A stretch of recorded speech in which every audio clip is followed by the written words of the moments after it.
All right, now we're going to look at inverse trig functions. The first one, it says inverse cosine of square root of 2 over 2. What they're looking for is an angle.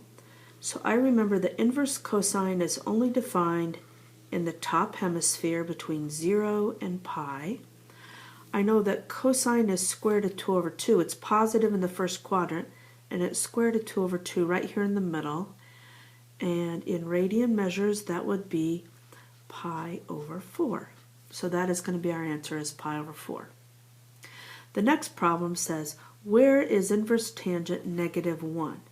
Well, inverse tangent is defined between negative pi over 2 and pi over 2, or the right hemisphere of the circle. Tangent is positive in the first quadrant and it's negative in the fourth quadrant. It's going to be negative 1 where the x's and y's are exactly the same but their signs are different. So that would be smack in the middle of this fourth quadrant, where the coordinate there is square root of 2 over 2, negative square root of 2 over 2. So that when you remember tangent is y over x, so when you divided them, negative square root of 2 over 2 divided by positive square root of 2 over 2, you would indeed get negative 1. So what is this angle called? Well, it is called negative pi over 4.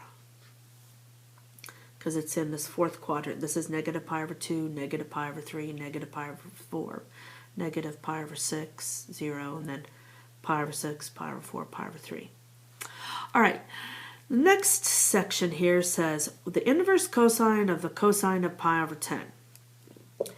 All right, so you just have to ask yourself, we don't know what cosine of pi over 10 is, but I just have to ask myself, is pi over 10 in the restricted domain of inverse cosine? Well, inverse cosine is defined between 0 and pi, and so pi over 10 would be just over here in the first quadrant, so that would indeed be our answer. So our answer is just going to be pi over 10. Seems easy enough, right? All right, same way with inverse sine, except for inverse sine is defined between negative pi over 2 and pi over 2 in the right hemisphere. And they ask, where is it pi over 6? It's pi over 6 is right here. And is that a part of our restricted domain? Sure it is. So we can just say our answer is pi over 6. All right, finally we get one that's a little bit different. This asks me, where it says the cosine of the inverse sine of 1/3. Well, this is kind of an XYR problem. So I know that my y is equal to 1 and my r is equal to 3, because sine is y over r.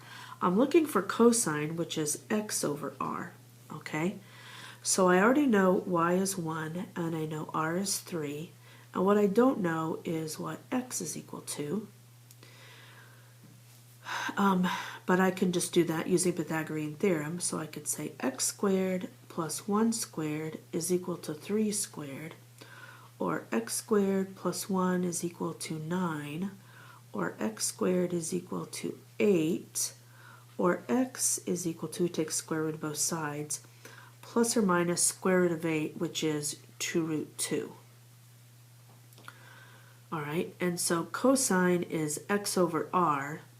If sine's going to be positive, that means it's first quadrant. Inverse sine is only defined in the first and fourth quadrants.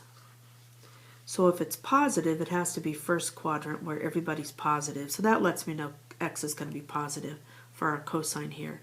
So cosine is x over r, so we just figured out x was positive 2 root 2.